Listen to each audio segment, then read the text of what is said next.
જિલ્લા ભાજપે સંગઠનાત્મક માળખાને વધુ મજબૂત બનાવવાના આશય સાથે દક્ષિણ ઝોનના 3 મહત્વપૂર્ણ જિલ્લાઓ માટે પદાધિકારીઓની યાદી જારી કરી છે।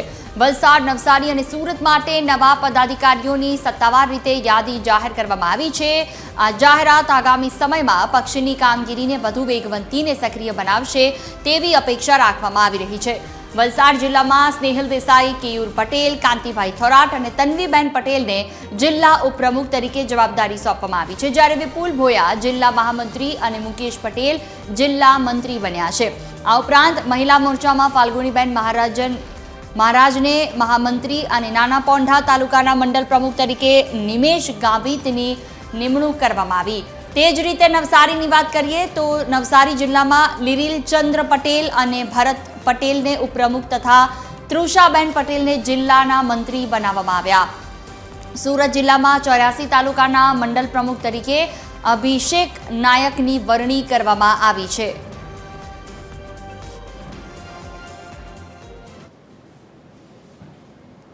વધુ માહિતી સાથે સંવાદદાતા રીતેશ પટેલ અમારી સાથે જોડાયા છે। જે રીતેશ, અલગ અલગ જિલ્લામાં જે રીતે પ્રમુખ ઉપપ્રમુખ સહિત મંત્રીઓની વરણી કરવામાં આવી, શું વધુ વિગતો?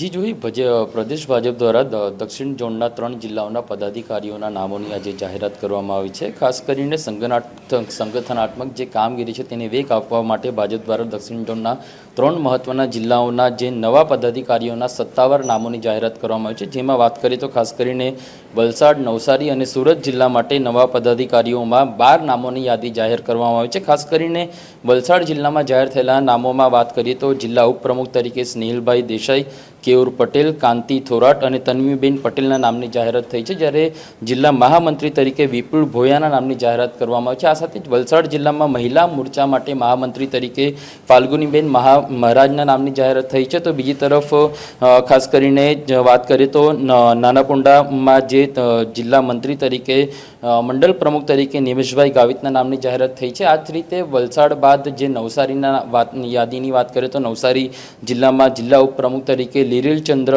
પટેલની સાથે ભરતભાઈ પટેલ અને જિલ્લા મહામંત્રી તરીકે તૃષાબેન પટેલના નામની જાહેરાત થઈ છે।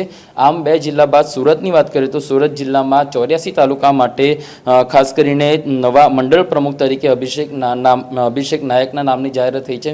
મહત્વપૂર્ણ છે કે જે પ્રદેશ દ્વારા આજે જે નામોની યાદી જાહેર થઈ છે તેના જ કારણે તેમના જે સમર્થકોમાં ઉત્સાહ છે। ખાસ કરીને આજે નામોની યાદી જાહેર થઈ છે તેના જ કારણે આગામી સમયમાં જે ભાજપની સંગઠનાત્મક જે ગતિવિધિઓ છે તે વધુ તેજ બનશે તેવી શક્યતાઓ જોવાઈ રહી છે। બિલકુલ, તમામ જાણકારી બદલ આભાર।